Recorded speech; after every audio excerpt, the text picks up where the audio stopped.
Мы хотим продолжить рассказ о удивительных таджиках мира.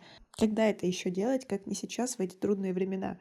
Досмотрите это видео до конца, и вы узнаете о таджиках, которые известны в России, Украине, Беларуси и остальных странах СНГ.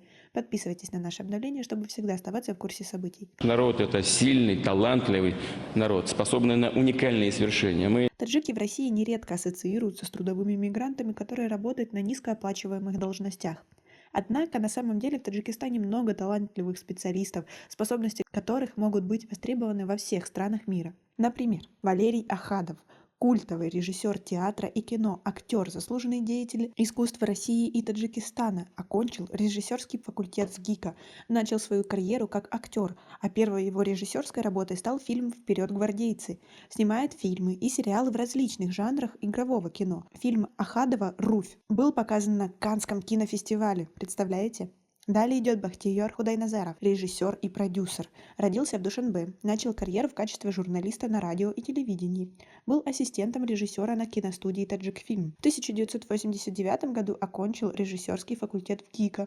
Трагикомедия «Лунный папа» стала его наиболее известной режиссерской работой, а фильм «Кош-Бакош» получил Серебряного льва Венецианского кинофестиваля. В 2014 году у режиссера диагностировали рак печени, в 2015 году Худайназаров скончался. Но мы все равно помним его и то, что он принес прекрасного этому миру. Далее идет Расул Бакиев, известный спортсмен, дзюдоист, получил бронзовую медаль на летних Олимпийских играх в Пекине в 2008 году, победитель Кубка мира 2007, 2010, 2011 и 2012 годов.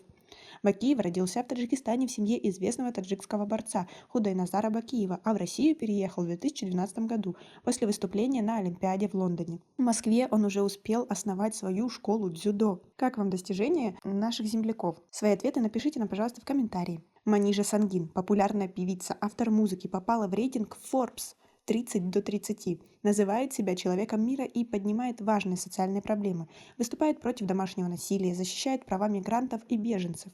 Манижа раскрыла себя с помощью самодельных роликов в Instagram, создав новый жанр музыкальных видеоколлажей на 9 квадратов, который обрел последователей по всему миру. Мадина Басаева, тикток-блогер. У девушки более 16 миллионов зрителей и контракты с всемирно известными брендами. Мадина, более известная как Дина Саева, начала свою деятельность в социальных сетях в 2015 году, создав страницу в Instagram, и быстро смогла обрести популярность у подписчиков. Особый интерес вызвали танцы под национальную музыку, но пик славы Саевой наступил благодаря ТикТоку. Ее контент идеально вписался в формат социальной сети.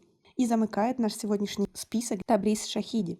Профессиональный пианист, продюсер, журналист, родился в Душанбе в семье известных музыкантов Талибхона и Зиядула Шахиди.